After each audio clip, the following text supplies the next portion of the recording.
We're really zooming in on the invisible vectors today. We're talking about viruses that have these incredibly complex, almost Rube Goldberg-esque life cycles. Yeah, jumping all over the place. Right, they jump from ticks to birds, from mosquitoes to monkeys, and then often just by sheer bad luck, they end up in us. And that's the concept that really stuck with me from the reading right from the jump, the idea of the accidental tourist. Yes. The accidental tourist. It sounds like a movie title, but in this context, it's actually kind of terrifying. It basically implies to you, the listener, that humans are just, well, we're just in the way. That is the central theme to really keep in mind for this entire conversation.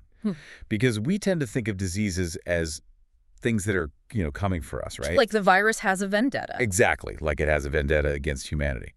But for the vast majority of these agents, whether we're talking about yellow fever or West Nile or even the really terrifying hemorrhagic fevers, humans are what we call dead-end hosts. Dead-end hosts? Yeah. The virus doesn't actually want to be in us. It hasn't evolved to live in us. It wants to be in a bird or a rodent or a bat where it can amplify and get picked up by another mosquito to keep the cycle going. Right. So when it hits a human, often that's where the chain just stops.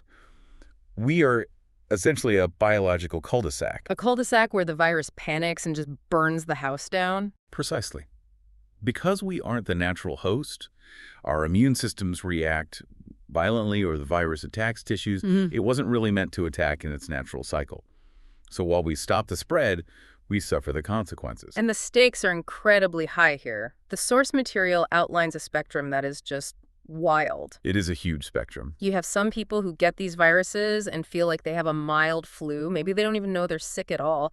And then on the completely other end, you have hemorrhagic fevers where you bleed from, well, every orifice, or encephalitis where your brain literally swells inside your skull. It's a massive spectrum of misery. And what's really interesting is how these are categorized in the text. Because usually in biology, we group things by their genetics, right? Like who is related to who. Right, exactly. But here the grouping is ecological. It's all about how they get to us. We essentially have two main buckets for this deep dive, the arboviruses and the rodent-borne viruses. So let's break that down. Arbovirus, that's an contraction, right? Yes, arbovirus is just a contraction of arthropod-borne virus. So that's your insect vectors. We're talking mosquitoes, ticks, sandflies. They basically inject the virus directly into your bloodstream. And the second bucket? The second bucket is the rodent-borne viruses. Here the vector isn't a bug bite. It's usually contact with the rodent itself, or more specifically, its waste. That's a waste. Yeah, urine, feces, saliva. Which is somehow grosser. I don't know, they're both pretty bad, honestly. But before we get into the absolute nightmares like Ebola and hantavirus, and we definitely will get there, let's do some housekeeping. We need to set the stage. Right. We need to set the stage with the viral lineup because the source material basically tosses an alphabet soup of viral families at us. I think it's worth unpacking these because their physical structure actually explains a lot about how they work and, more importantly, how we can kill them. I completely agree. Understanding the architecture of the enemy is key here. Table 38:1 in the text breaks this down beautifully. Yeah. Let's start with the Togaviridae. Okay, Togaviridae. The genus here is alphavirus. This includes things like eastern equine encephalitis. These are enveloped, single-stranded, positive-sense RNA viruses. Okay, let's pause right there. Enveloped and positive-sense RNA. We hear these terms a lot, but let's demystify them for everyone. Being enveloped means they have a lipid coating, right? Like a fatty outer shell. Yes, and that is a crucial detail for everyone listening to remember. That lipid envelope is actually stolen from the host cell's own membrane when the virus exits. It takes a piece of us with it. It does. But here's the practical takeaway. Fats are dissolved by soap and detergents. They're sensitive to acid and heat. Because these viruses rely on that oily envelope to be infectious, they're actually quite fragile out in the environment. Oh, interesting. Yeah, simple soap or even the acidity of the human stomach can often completely destroy them. Which explains why you generally don't get these viruses from eating food. I mean, if you ate an infected mosquito, gross, but hypothetically your stomach acid would likely kill the virus before it could infect you. Exactly right. It needs that direct injection into the blood to bypass the stomach entirely. Got it. Compare that to a naked virus like norovirus, which has a hard protein shell. You can scrub a cruise ship with bleach, and norovirus might still survive. But these enveloped arboviruses, they're wimpy outside the body. So that's the envelope part. Now, what about the positive sense RNA part? Right. So the positive sense RNA part is all about speed. Positive sense RNA is essentially a ready-to-read blueprint. Meaning the cell can read it immediately. Exactly. As soon as it enters the cell, the cell's own ribosomes can start reading it and churning out viral proteins instantly. Yeah. It's like walking into a factory and handing the foreman a set of instructions that are already written in his native language. He gets to work instantly. Efficiency at its absolute worst. Okay, so that's Togaviridae. Next up is the big family Flaviviridae. The flaviruses. This is a real heavy-hitter family. We're talking yellow fever, West Nile, dengue, Zika. The famous ones. Structurally, they are very similar to togaviruses. They're small, about 40 to 60 nanometers, also enveloped, also positive sense RNA. However, their life cycle inside the cell, specifically how they replicate, is different enough to put them in their own family. But for the listener, just think of them as the cousins of the togaviruses. Makes sense. Then we get to the ones with the segmented genomes, the Bunyaviridae. This is where things get a little more complex in the reading. Bunyaviruses are fascinating. They have a negative sense RNA genome, but it's split into 3 distinct segments: small, medium, and large. Like a book series. Exactly like a book series. You need volume 1, 2, and 3 to have the complete story. If the virus is missing a segment, it just doesn't work. This family includes hantavirus and lacrosse virus. And negative sense means the factory foreman can't read the instructions yet, right? It's not like the positive sense ones. Correct. It's like a mirror image or a photographic negative. The virus actually has to bring its own enzyme, a viral polymerase, to transcribe that negative RNA into a positive one before the cell can even make proteins. So it has an extra hurdle, an extra step, compared to the alpha viruses and flaviviruses. Exactly. Moving down the lineup, we have Reoviridae. This includes the cultiviruses like Colorado tick fever. These are double-stranded RNA, and like the bunyaviruses, they are segmented. And double-stranded RNA is weird, right? Very. Double-stranded RNA is highly unusual for our cells to see floating around in the cytoplasms, so it often triggers a massive immune alarm right away. And then the last 2 families in the lineup are the ones that I think really keep people up at night. Arenaviridae and Filoviridae. Let's start with the arenas. These are very distinct. The name arena actually comes from the Latin word for sand. Sand. Yeah, because under an electron microscope, these viruses look like they literally have grains of sand inside them. But they aren't actually sand. The text says they are ribosomes. That's the wild part.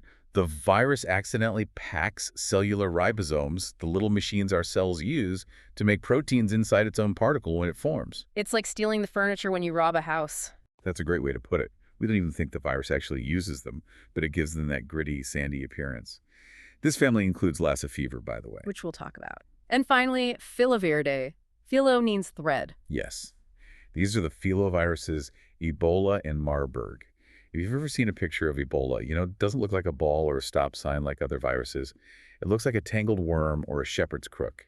The size difference here is nuts, isn't it? You mentioned flaviviruses are like 40 nanometers. How big are these filoviruses? They are massive by comparison.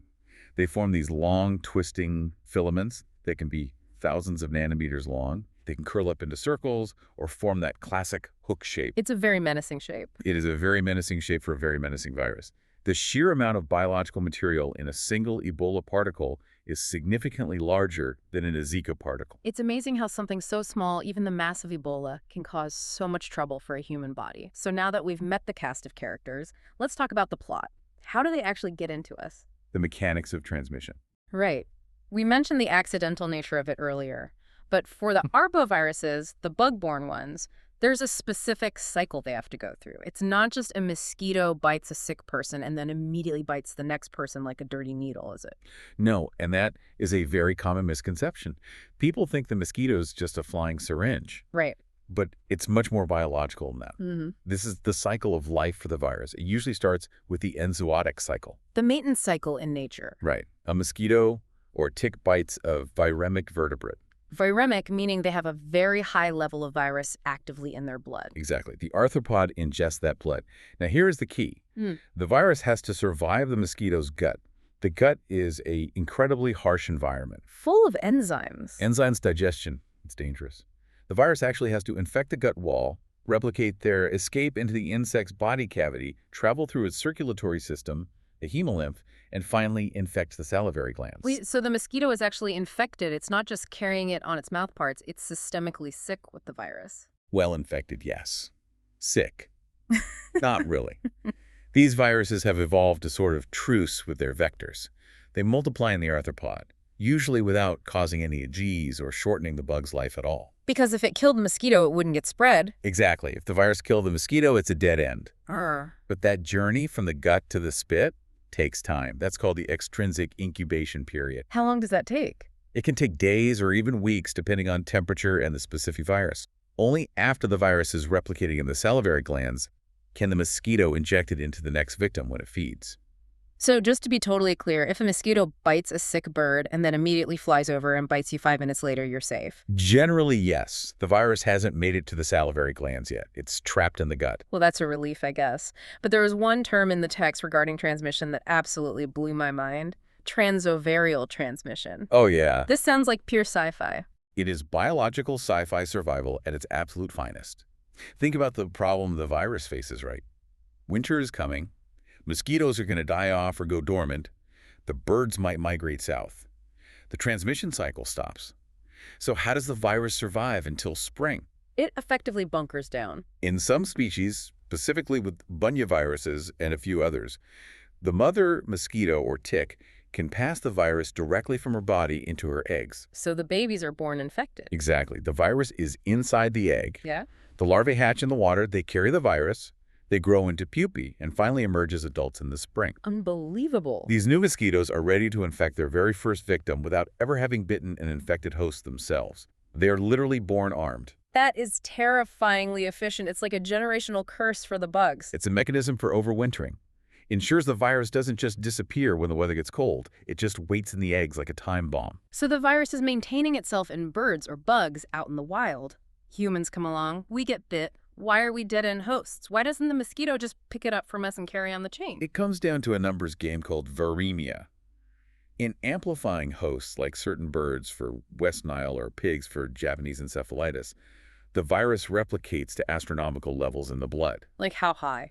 We're talking millions of viral particles per milliliter of blood. So when a mosquito takes a tiny sip, it gets a massive, heavy dose. But in us? In humans, for most of these diseases like West Nile or Eastern equine encephalitis, we get sick, but our viral load is relatively low. It's just not enough to infect a mosquito when it bites us. So we act like a viral sink. The virus flows in, but it doesn't flow out. Correct. The chain breaks with us, which is good for the community at large, but obviously bad for the individual who got bit. Except, of course, for the exceptions, because biology hates a perfect rule. Always exceptions in biology. Yellow fever and dengue are the big ones. In those cases, humans do get enough virus in the blood to infect mosquitoes. And that changes everything. And allows for what we call an urban cycle. You don't need the birds or the monkeys anymore. You just need humans and mosquitoes living together in a city. That's when you get explosive epidemics where thousands of people get sick in a matter of weeks. Okay, let's get into the specific diseases now. We've set the stage, we know how they move. Now let's look at the monsters themselves. Section 3 covers the encephalitis group. This is mostly the alphaviruses and flavoviruses. And encephalitis is a scary word. It is. It literally translates to inflammation of the brain. The pathology here is really grim. Walk us through it. The virus gets in through the mosquito bite, replicates in your local lymph nodes, spills into the blood. That's the viremia phase we talked about. And then for reasons we still study heavily, it manages to cross the blood-brain barrier. Which is supposed to be our fortress, right? The blood-brain barrier is designed specifically to keep things like viruses out of our central nervous system. Right? It breaches the wall. It might ride inside an immune cell like a Trojan horse, or it might directly infect the endothelial cells of the barrier itself. Once it's in the central nervous system, it starts infecting neurons. And then the swelling starts. Yes. This leads to neuronal degeneration, inflammation, and swelling. Because the brain is encased in a hard skull, swelling has nowhere to go. That's where you get the severe symptoms. High fever, stiff-neck seizures, coma, and paralysis. The text breaks these down geographically, which helps organize them. Yeah. Let's start with the horse viruses, the equine encephalitis viruses. Right, Western and Venezuelan equine encephalitis, ELIE and VEE. Let's talk about Eastern equine encephalitis, or EE, because the stats on this one are honestly shocking. I feel like E doesn't get the press it deserves for how deadly it actually is. EE is arguably the most severe arbovirus in North America. The mortality rate in humans is 30 to 70%. 70%? That's Ebola-level mortality. It really is. Yeah. If you develop the encephalitic form, the odds are not good. And for those who do manage to survive the acute infection, many are left with severe permanent brain damage, intellectual disability, persistent seizures, paralysis. It's a completely devastating disease. Where is it usually found? It's found mostly in the Atlantic and southern coastal marsh habitats. The natural cycle is maintained between birds and Culex mosquitoes in these swampy areas. But Culex mosquitoes don't usually bite humans, right? They prefer birds. Right. That's why EE outbreaks are thankfully rare in humans. You need a bridge vector. Or bridge vector. A different mosquito species like an Aedes or a Culex that bites both birds and humans. That bridge vector is what brings the virus out of the remote swamp and into the residential backyard. And Western equine encephalitis, is it literally just the West Coast version of the same thing? Geographically, yes, it's found in the western and central U.S., but clinically it's quite different. It's much less deadly, about a 3 to 7% mortality rate. Still scary, but not 70%. Right? Still dangerous, especially for infants and the elderly, but not the absolute death sentence that EE often is. And then Venezuelan. Yeah. VEE. This one stands out in the reading because the horse isn't a dead end here. Exactly. With E and we, horses are dead-end hosts, just like humans are. The horses get sick, but they don't spread it back to mosquitoes. With VE, the horse is actually an amplifying host. Oh, wow. The virus goes crazy in the horse's blood. Mosquitoes pick it up from the sick horse and spread it to other horses and to humans. So with VEE, you get these massive epizootics, animal outbreaks that spill over. If you see horses dying in Venezuela or Colombia from this, human cases are right around the corner. Let's move to the one that I think most listeners have actually heard of, maybe even worry about every summer. West Nile virus. The story of its arrival in the U.S. is pretty wild. It's like a case study in how fast the world is shrinking. It is the classic modern example of viral importation. West Nile wasn't in the Western Hemisphere at all. It was historically in Africa, the Middle East, parts of Europe. Then suddenly, in the summer of 1999, it just appears in New York City. And it wasn't immediately obvious what it was it? No, it was a real mystery at first. People were showing up at hospitals in Queens with severe encephalitis. At the exact same time, and this was the key clue, crows were dropping dead out of the sky. Falling dead. The Bronx Zoo was seeing their captive birds die. Initially, the public health officials thought it was a bad year for St. Louis encephalitis, but the zoo pathologist spoke up and said, St. Louis encephalitis doesn't kill birds like this. It was a disconnect between the human health side and the animal health side. Exactly. Eventually, samples were sent to the CDC and other high-level labs, and they finally identified it as West Nile. It likely arrived via an infected bird or maybe a mosquito, hitching a ride on a plane or a cargo ship. And once it was here, it clearly didn't stay in New York. No, it spread like wildfire. Within 3 years, it had crossed the entire North American continent. From the Atlantic to the Pacific, it found a completely virgin population of birds that had zero immunity and local Culex mosquitoes that were more than happy to carry it. And now it's just part of summer. It's endemic now. It is the leading cause of arboviral encephalitis in the U.S. today. But the symptoms for West Nile, most people freak out about it, but for the vast majority, it's a non-event. Yeah, right.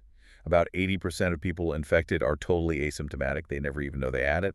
About 20% get West Nile fever, which is flu-like fever headache, maybe a body rash. It's unpleasant, but it's manageable. So who gets the really bad stuff? It's less than 1%. About 1 in 150 infected people who go on to get the neuroinvasive disease, meningitis encephalitis, or a polio-like paralysis. The biggest risk factor is generally age. The older you are, the higher the risk. But the source material also mentioned a really fascinating genetic risk factor, the CCR5 deficiency. Yes. CCR5 is a specific receptor on our immune cells. You might know it because people who naturally lack CCR5 are actually resistant to HIV. Right, I've heard of that. But here, the exact same mutation makes you more susceptible to severe West Nile disease. It seems CCR5 is really important for clearing the West Nile virus out of the brain. It's a stark reminder that our own genetics play a huge role in how we handle these viruses.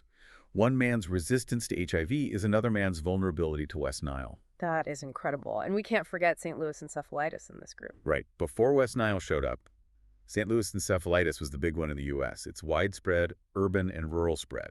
It has a lower mortality than EEAA, but it's very significant in the elderly population. It's still around. It's just heavily overshadowed by its newer cousin, West Nile. And globally, there's Japanese bee encephalitis. This is a major cause of viral encephalitis in Asia.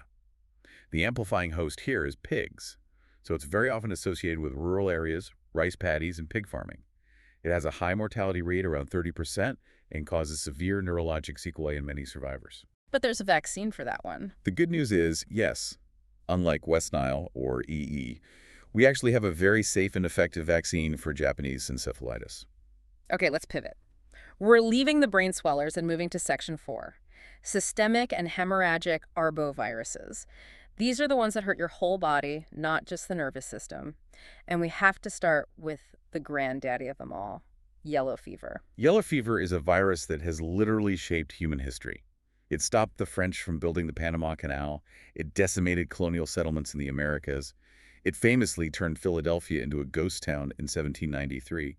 It's a flavivirus, but the pathology is highly visceral. The text distinguishes between two cycles here, which I want to make sure you all understand. Sylvan and urban. Sylvan means jungle. In the jungle cycle, the virus bounces naturally between wild monkeys and forest mosquitoes. Humans usually just stumble into this, like woodcutters or agricultural workers clearing forest. They are the accidental tourists here. They get bit and bring the virus out of the forest in their blood. And that starts the urban cycle. Exactly. If that infected woodcutter comes back to a town or a city and there are Egyptian mosquitoes around the game, totally changes. Egypti loves humans. It's highly adapted to us. Right. It breeds in flower pots, old tires, water tanks right next to our houses. It bites during the day. So it's always around. If it bites the viremic woodcutter, it picks up the virus and spreads it to the next human. Now you have a direct human-mosquito-human cycle. No monkeys needed at all. That's when you get explosive, devastating epidemics. And the disease itself, the phrase black vomit is from the text, and I just can't get it out of my head. It's as horrific as it sounds. The virus attacks the liver severely. That's the yellow part, the jaundice. Your skin and eyes turn yellow. But it also causes massive coagulopathy bleeding disorders. You start bleeding internally into your stomach. Stomach acid digests that blood, turning it black, and you vomit it up. It's a classic sign of severe end-stage disease. But this is one of the few places in this chapter where we have a definitive win. The 17D vaccine. A massive medical success story. The 17D live attenuated vaccine. It was developed way back in the 1930s. It is safe and incredibly effective. One single dose usually gives you lifelong immunity. That's amazing. It is the main reason we don't have massive yellow fever outbreaks in the U.S. anymore, and why travelers to certain parts of Africa and South America are strictly required to show that yellow card, proof of vaccination, before crossing borders. Now let's contrast that incredible success with dengue, also known as breakbone fever, which sounds just so painful. The name is unfortunately very accurate. Patients describe the bone and joint pain as if their bones are physically breaking inside them. It's excruciating. Dengue is also carried by that same Aedes aegypti mosquito. It's found in tropical and subtropical regions worldwide. But the situation with dengue is diabolically complicated. This is the serotype issue, right? Because there isn't just one dengue virus. Correct. There are 4 distinct serotypes: dengue 1, 2, 3, and 4. They are genetically closely related, but distinct enough to cause problems. Here is the immune trap. If you get infected with dengue 1, you get sick, you recover, and you are immune to dengue 1 for the rest of your life. Okay, good so far. But you are not immune to 2, 3, or 4. Yeah. In fact, you are in significantly more danger if you catch one of the others. Wait, having immunity to one makes the others worse? That seems completely backwards. Usually some immunity is better than none. Not here. It's a very specific phenomenon called antibody-dependent enhancement, or ADE. Think of it this way. Your body made antibodies to perfectly fight dengue 1. When dengue 2 shows up years later, those old antibodies recognize it and bind to it because it looks similar, but they aren't a perfect match. They don't quite fit. Right. They can't actually neutralize the virus. Instead of handcuffing the burglar, they actually act like a skeleton key. They help the live virus enter your immune cells, specifically your monocytes and macrophages, much more efficiently. So the antibodies effectively hold the door open for the virus. Exactly. They escort the virus right into the cells it wants to infect. And because the virus gets into these immune cells so incredibly efficiently, it replicates much faster and triggers a massive systemic inflammatory response, a cytokine storm. This leads to dengue hemorrhagic fever and dengue shock syndrome. Which is the deadly part. Yes. The blood vessels become highly permeable. Leaky plasma literally spills out of the blood into the surrounding tissues, and the patient goes into profound shock. That is truly terrifying. It turns your own immune memory against you. It is. And it's exactly why developing a safe dengue vaccine has been so historically hard. If you make a vaccine that isn't absolutely perfect against all 4 types simultaneously, you might essentially be priming the patient for severe fatal reaction if they catch the wrong type later in life. You have to immunize against all 4 equally and at the exact same time. Wow, that is a tightrope walk for vaccine developers. Speaking of viruses that change the rules, let's talk about Zika. Zika. This one really caught the entire world off guard. It was originally discovered way back in 1947 in the Zika forest in Uganda. But for decades, literally nobody paid much attention to it. It caused mild fever, maybe a light rash. It was basically considered a wimpy cousin of dengue. Until 2015. Right. Slowly moved across the Pacific, hit Micronesia in 2007, then slammed into Brazil in 2015. And suddenly we noticed something that no other arbovirus is known to do. Doctors in Brazil started seeing a massive, terrifying spike in babies born with microcephaly. Abnormally small heads. Yes, and severe, devastating brain damage. It turned out that Zika, unlike all its cousins, can efficiently cross the placenta during pregnancy. It actively targets the developing neural progenitor cells of the human fetus. It literally stops the brain from growing. This was a profound shock to virology, an arbovirus causing massive birth defects, completely unheard of. And it had another trick up its sleeve, sexual transmission. Also totally unique for these viruses. We quickly found that the virus can persist inside semen for months after the initial infection. So a man could travel to a Zika zone, get a mild fever, come back home, and infect his partner sexually, even if there were 0 mosquitoes around. It changed the public health guidance for travel and pregnancy completely overnight. And for adults, it's not always harmless either. There's the link to Guillain-Barré syndrome. Right, an autoimmune condition where the body attacks its own peripheral nerves, leading to temporary but severe paralysis. So Zika went from being an obscure footnote in virology textbooks to a massive global emergency in the blink of an eye. Just incredible. One more in this group before we move on. Chikungunya. That which bends up. That's the literal translation from the Makonde language in Tanzania. It refers to the severely stooped posture of patients because the joint pain is so incredibly severe. It reemerged in Kenya in 2004 and just swept through the Indian Ocean, the Caribbean, and the Americas. Is it fatal? It's rarely fatal, but the arthritis can be absolutely crippling and last for months or even years. It's another strong reminder that raw mortality isn't the only measure of a disease's impact. Okay, let's shift gears. We're leaving the toga viruses and flaviviruses behind. We are entering the diverse world of the Bunyaviridae. This is a real mixed bag. Some are mosquito-borne, but this is where we start to see the rodents taking center stage. The Bunyaviridae family is huge. There are over 300 viruses. But let's stick to the ones that actively hurt humans. First, the arthropod-borne ones. You have a lacrosse virus. The notes say this is the leading cause of pediatric encephalitis in the U.S. Midwest. Yes. It's transmitted by Aedes triceriatus, which is the eastern treehole mosquito. As the name suggests, these specific mosquitoes breed in small pools of water that collect in tree hollows or discarded tires in the woods. And the reservoir isn't a bird for this one. Right. The reservoir is small mammals like chipmunks and squirrels. So who is at risk? Kids playing out in the woods in states like Ohio, Wisconsin, Minnesota. They get bit, and they can develop severe encephalitis. And then there are the flaviviruses transmitted by sandflies or ticks. Sandflies are tiny, silent biters. They carry sandfly fever, which is a miserable week-long fever, but usually not fatal. But the flavivirus genus also includes Rift Valley fever, which causes absolute devastation to livestock and humans in Africa. And it also includes the Heartland virus, Which sounds like a country song, but is actually a tick-borne virus found right here in Missouri. discovered recently in 2012. It's transmitted by a common Lone Star tick. It causes fever, severe fatigue, and dangerously low blood counts. It just shows that we are still finding totally new, dangerous viruses right in our own backyards. We literally didn't know Heartland virus existed 15 years ago. But the big twist in the bunyavirus family is the hantaviruses, because these guys completely ditch the middleman. No mosquito needed. Exactly. This is the rodent-borne shift we talked about earlier. Hantaviruses are maintained out in nature by rodents. Mice, rats, voles. The rodent is infected for its entire life, shedding the virus constantly in urine, feces, and saliva. But here is the truly scary part for us.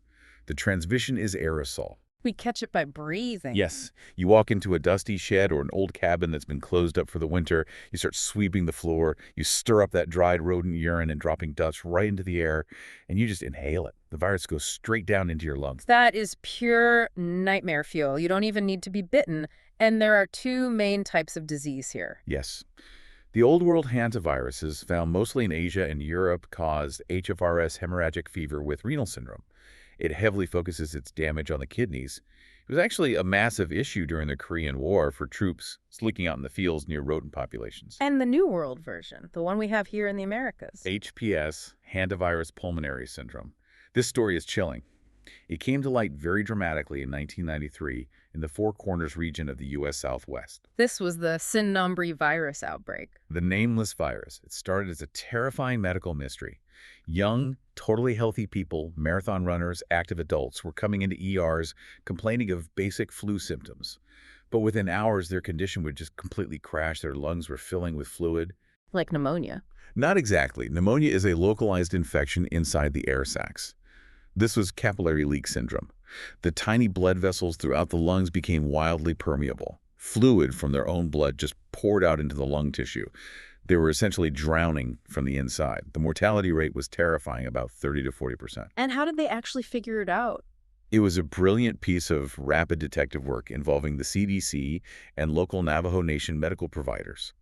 The Navajo elders mentioned that they had historically seen this specific illness before occurring in cycles exactly when the local pinyon pine nuts were highly plentiful. More nuts, more mice. Exactly. More nuts meant a population explosion of mice. More mice meant more human disease.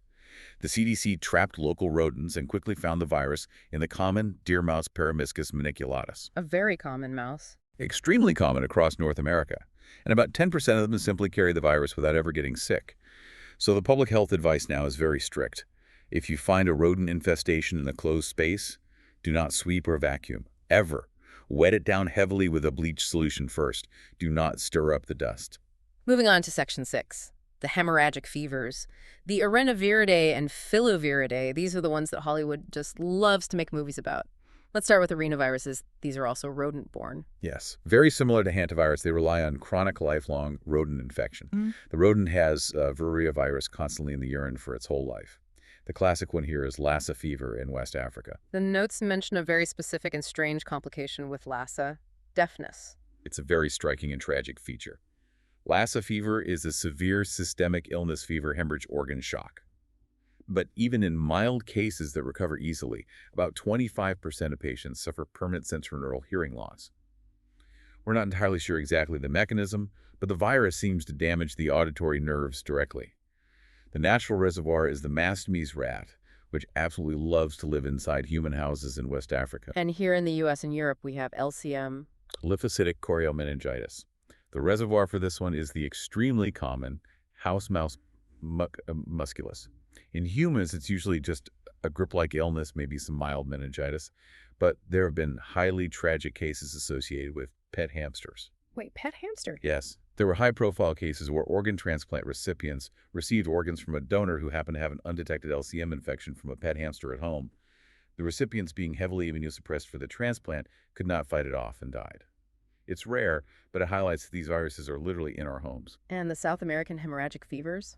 Junin in Argentina, Machupo in Bolivia. These are very serious, often fatal diseases strongly linked to agricultural harvest seasons. When workers are harvesting corn or grain, they severely disturb the local field mice. The big combines stir up massive clouds of dust where the workers sleep right in the fields. It's a severe occupational hazard. Okay, we've arrived at the final boss, the filoviridae, Ebola and Marburg. Even the shape is scary, as we talked about. You mentioned the shepherd's crook. The physical structure under a microscope is unmistakable. Long, twisted, snake-like filaments. Marburg was actually discovered first in 1967. Laboratory workers in Marburg, Germany suddenly fell severely ill after handling tissues from African green monkeys that were imported for polio vaccine research. And then Ebola in 1976. In Zaire, which is now the DRC in Sudan, two simultaneous distinct outbreaks, actually. Ebola is just devastating. It actively targets your macrophages and dendritic cells first. The generals of the immune system. Exactly. It disables the body's ability to mount a coordinated defense right off the bat. Then it rapidly spreads to the liver, the spleen, the lymph nodes. It causes massive cellular necrosis, tissue death. And the bleeding. The hemorrhage. It actively destroys your clotting factors. Patients can bleed uncontrollably from IV needle sites, gums eyes. But the real immediate killer is the shock. The massive loss of fluid from leaky vessels and the system-wide organ collapse. The 2014 West Africa outbreak really changed our perception of Ebola, didn't it? Because before that, it was always these very small, remote village outbreaks that burned out relatively quickly. Exactly. 2014 fundamentally changed the paradigm. It hit major densely populated urban centers in Guinea, Liberia, and Sierra Leone. It infected over 28,000 people and killed over 11,000. It showed the world that with modern road travel and dense urban populations, these remote jungle viruses can easily become massive global threats. We had imported cases in the US and Europe. It was a massive wake-up call for global health. And transmission. Because there is always a lot of panic and fear about this. Is Ebola airborne? No, and that is a crucial distinction to make. Ebola is not like the flu or COVID. Right. It is not aerosolized in natural settings. You cannot catch it just by being in the same room. It requires direct physical contact with infectious body fluids, blood, vomit, diarrhea, sweat. Which unfortunately makes it a disease of caregiving. Precisely. It exploits our humanity. Who gets Ebola? The brave people caring for the sick, family members changing soiled sheets, nurses, doctors, and also very significantly in traditional burial practices where the grieving family lovingly washes the body. The viral load is actually at its absolute highest at the exact moment of death. Yeah. Touching the body is incredibly dangerous. And the reservoir. We blame monkeys for a long time. We did, but monkeys, like humans, die very quickly from Ebola. They are accidental hosts, too. If the natural reservoir died that fast, the virus would just go extinct. The scientific evidence now points very strongly to bats, specifically certain fruit bats, as the natural reservoir. They can carry the virus continuously without dying, shedding it into the environment onto a piece of fruit, for example, where monkeys or humans might eventually encounter it. So the bat eats a fig, drops it. A monkey eats a contaminated fig, gets Ebola. A human hunts the monkey for food, and the cycle jumps to us. That is the highly likely chain of spillover events. So we've covered the whole lineup.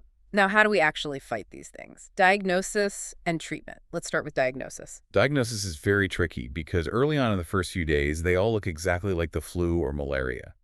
Fever, headaches, severe muscle pain. A doctor needs a very high index of suspicion. They have to ask, did you travel recently? Did you get mosquito bites? Have you been near rodents? In the lab, we use INICET to look for IgM antibodies, the early immune response, or PCR, to detect the actual viral RNA itself. And you don't just do this PCR on a standard open lab bench, do you? For the hemorrhagic fevers, absolutely not. That strictly requires biosafety level 4 BSL-4 containment. These are the labs you see in the movies. Full positive pressure space suits, airlocks, independent filtered oxygen supply. The sample is handled inside a sealed biosafety cabinet. You absolutely do not want Lassa or Ebola aerosolizing in your lab. And treatment. Do we have definitive cure for these? For most of them, no. The primary mainstay is aggressive supportive care. That sounds passive, but it absolutely saves lives. Aggressive 5E fluid resuscitation, carefully balancing electrolytes, maintaining blood pressure with drugs. If you can keep the patient's body alive long enough for their own immune system to finally recover and clear the virus, they can survive. Are there any specific antiviral drugs? Ribavirin is an antiviral that is effective for Lassa fever and some hantaviruses, but generally only if given very early in the disease course. For Ebola, we have made great strides recently with monoclonal antibody treatments that show real promise in lowering mortality. But for the standard arboviruses, West Nile dengue EE, there is currently no specific antiviral pill. What about vaccines? We mentioned yellow fever and Japanese encephalitis already. Those are our big historical successes. We also now have a highly effective licensed Ebola vaccine called Ervebo, which has been used very successfully in recent outbreaks to ring vaccinate contacts of patients. It's a total game changer for outbreak control. Dengue vaccines do exist, but are heavily restricted due to that ADE safety issue we discussed. But for Zika, West Nile, chikungunya, we are still waiting on effective vaccines. So ultimately, for most of us, the best defense is pretty low tech. Vector control. It's unglamorous, but it absolutely works. Put screens on your windows, go outside and eliminate any standing water where Aedes mosquitoes breed bird baths, old tires. Do serious rodent proofing on your home to keep the deer mice out of your garage. Yeah. And use DT. Insect repellent is your absolute best friend. If the mosquito physically can't bite you, it cannot inject the virus. So to wrap this expensive deep dive up, what is the big takeaway here? We've looked at a lot of very scary invisible viruses today. The big takeaway is ecological connection. These viruses exist in massive, complex ecological webs that historically have absolutely nothing to do with us. But as we constantly expand, cutting down deep forests, building mega cities, traveling globally in hours, we are aggressively stepping into those ancient webs. We are the ones shaking the spider web. We are the intruders in their natural cycles. Exactly. And the accidental tourist often pays a very high price for that intrusion. The terrifying speed at which West Nile conquered all of North America, or how Zika rapidly crossed the entire Pacific, shows us that physical distance is simply no longer a barrier for these agents. It's a very sobering thought. The source material points out that many of these viruses were just obscure footnotes in a medical journal until suddenly they weren't. Right. Zika was literally a virological curiosity for 60 years. Then overnight, it became a massive global emergency. So the real question for you listening is, what's the next obscure virus currently circulating quietly in a remote bat cave or a rodent burrow right now, just waiting for the right accidental tourist to bring it home? That is exactly the question that keeps public health officials and virologists up at night. And it's exactly why global surveillance and funding basic science are so absolutely critical. We need to find them out there before they find us. Well, on that intensely cheerful note, I'm going to go check all my window screens and permanently drain the bird bath in the yard. Thank you so much for unpacking this completely invisible world with us today. My pleasure. Stay safe out there. And to our listeners out there, please respect the mosquito, respect the mouse, and maybe consider wearing long sleeves this summer. We'll see you on the next deep dive.